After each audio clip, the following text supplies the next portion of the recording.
Myself, Prayak Patel, working as assistant professor in IT ICT department of LJ Institute of Engineering and Technology. Now, in today's video lecture, I will discuss about the repeat and list predicate. We already discussed the cut and fair predicate in our previous lecture. Now, discuss the repeat predicate. Now, first, what is the repeat predicate? Repeat predicate also called the recursion. So, recursion or repeat predicate. Recursion means a recursion procedure is the one that call itself. Means function call itself is called the recursion. So, how recursion process can be performed in Prolog programming? A simple recursion procedure often used for implementing loop in given below. So, how we can use the recursion in Prolog? So, for that we use the repeat command for the recursion. So, first is repeat, then repeat if repeat. So, here function call itself. Second function call itself as a repeat predicate. So, this is a simple example of the repeat predicate. Now, understand the repeat predicate using one program. So, in program, first thing is domain part. So, domain part define the different variable or type of the variables. So, here only define part. So, x equal to integer. So, here use the x as a integer data type. Second part is predicate part. In predicate part, we define the different function which can be used. So, here test is a one function and repeat as a another function. So, define these two functions. Now, third is clauses.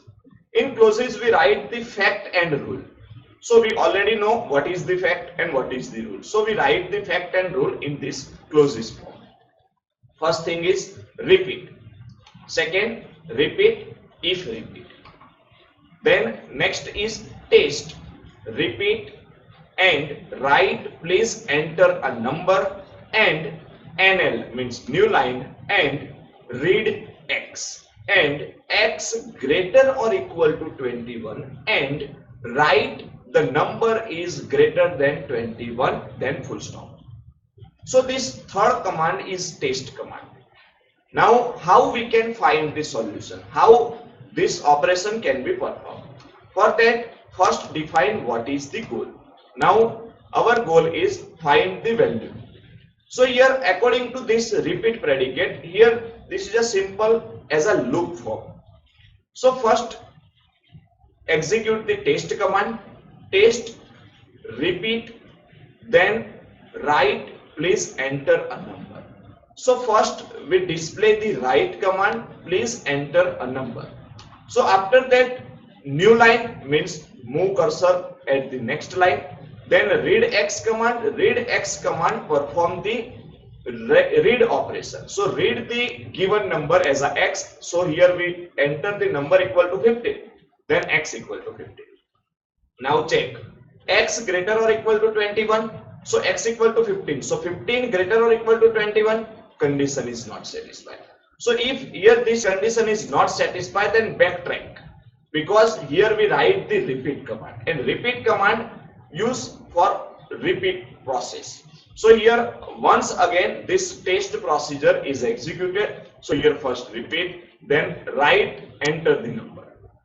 So here once again print, enter the number, then new line, then read x. So enter the new value of the x. So if we enter x equal to 25, then value equal to 25. Now check the condition x greater or equal to 21. So what is the value of x? X equal to 25. So 25 greater or equal to 21, condition is satisfied. Yes. Then move to the next line. When we satisfy the condition, then move to the next. So here next statement is the number is greater than 21. So which number? Last entered number means 25 is greater than 21. So now this loop consider as a end of the loop, because whenever the loop is satisfied, then we stop the process. So basically we say that use to do loop, repeat function, repeat command, repeat predicate used for the do loop. Predicate is repeated until every goal succeeds. So for finding the successful result, we use the repeat predicate. Now after that, next command is list. So in Prolog, we use the list for representing the data. So how we can represent the data in a list? So list in Prolog constitute elements separated by comma and enclosed with the square bracket. So here starting and ending as a square bracket and represent the number, separate the number by the comma. The elements could comprise of any data type. So here we use the all the mixed data type in a list. A list of integers look like this. For example, 2, 4, 6, 8. So here this for number as a list. So first we write the square bracket and after the number we write the square bracket. And between the each and every number we define this comma for the differentiate of the different element. So this is a one example of list. While that of string is given below, here we can use the string for the list. So for this string we use the single quotation mark. For example, January, February, March, like this. These three elements as a element of a list. A list comprises of two parts. First part is a head part and second part is a tail part. The first element of the list considered as a head part, and tail part means the list comprising of all other member is considered as a tail part. For example, if we have a one list like 2, 4, 6, 8, 4 element in a given list, then what is the value of head and what is the value of tail? So head means first element of the list as a head, so 2 considered as a head. Now what is the tail? Tail means remaining all element as a tail. So 4, 6 and 8 as a tail and 2 as a head. So simply list can be divided into these two parts. Now next thing is member of a list. So for that, how we can write the member of a list? So first one function is member, then x, then x. So here these two functions are given for the understanding of the member of the list. Now what is the meaning of first line and what is the meaning of second line? Now for the first line, the first clause states x is a member of the list if x is the head of that list. So here only x we write in the head part because first thing in first statement is x. So x is a member of second part. So x is a member of this list. But in this list we write the x at the position of head. We divide the list into two parts as a head and tail. So we write the x at the first part and second part is blank. So x at the position of head means we can say that x is a member of the list if x is the head of the list.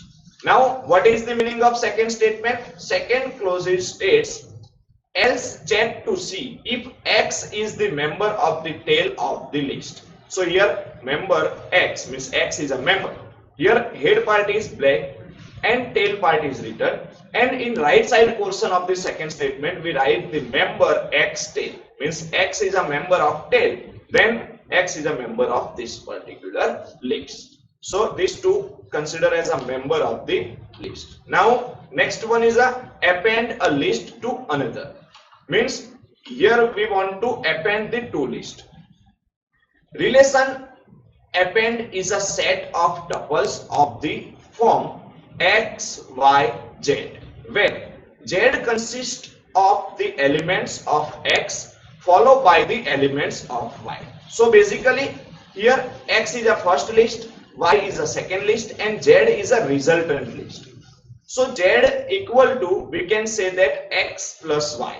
So combine the two lists x and y. First list is x and then after we put the element of y and resultant list as a z. For example, here a, b and ab is the relation append. So here first list is a as a x, second list is a b as a y, and third list is a AB as your release.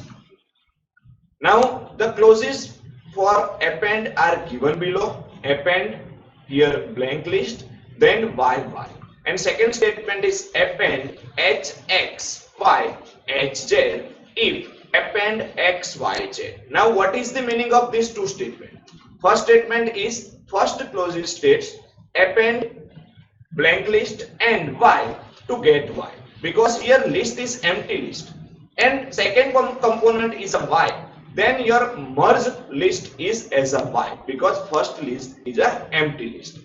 Now second statement is append HXY HZ if append XYZ, means append HX and Y to get HZ, HX plus Y equal to HZ.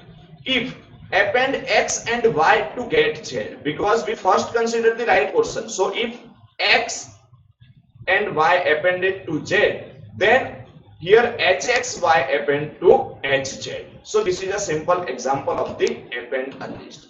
Now different type of append is possible. First is last argument as a variable. So for example, append AB, then CD, then Z. Now what is the meaning of Z? What is the value of Z? Because first list, then second list, then resultant list. So Z as a variable, last argument as a variable argument. So value of the Z equal to A, B, C, D, because append combine the first two lists A, B and C, D. Now second thing is, next we write the false, means no any other solution is possible. Now second is first argument as a variable. So here append X, then C, D, then A, B, C, D. So here X is not given but Z is given.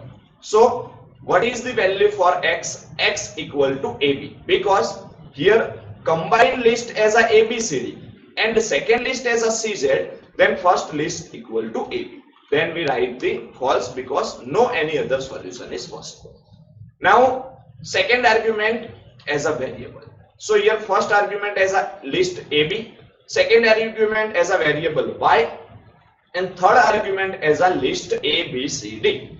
So what is the value of Y? Y means second list. So here find the value of Y equal to, here for example we can consider the value of Y equal to CD, because first list as a AB, second list is not given, and resultant combined list as a ABCD. So resultant list for the Y equal to CD. So here value of the X, Y equal to CD. Now next is first two arguments variables. So here X and Y is not given and Z is given. Then in this case we can say the multiple possibilities for the Z. So here X is not given, Y is not given, and Z equal to AB. Now first possibility is X equal to blank list and Y equal to AB. This is a possible. Then write the semicolon for the second option, second result. So second result is X equal to A, Y equal to B. Now third option is X equal to AB, then Y equal to blank list. So these three possibilities are used for the find the result. And then after no any other possibilities, so we can write the false. So these four are considered as a different way of this particular problem. Now next thing is, now from the next video lecture we discuss about the different Prolog programs. So first of all we understand how we can run or how we can make the program in a Prolog. So we use the Sweet Prolog tool for the run your Prolog program. So for that, first thing is download and install the SWI Prolog stable version using this given link. Then after downloading or installing your tool, next thing is create a new text file and rename that text file as a .pl extension. So create a blank text file and rename that text file, save as that text file as a .pl extension. Now after that, write your code in this file, or you can put or paste the code in this file. Now after that, open the SWI Prolog. Then in this SWI Prolog, we first click on the file, then edit, then select your particular file or particular program. Then for compiling the program, you click on compile, then make tool. Then next one is a for run your Prolog program. Use the file, then consult, then select file, and then click on the run for run your Prolog program. So this is a basic step for performing the Prolog programming. So we see these steps using one video.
Thank you for watching this video.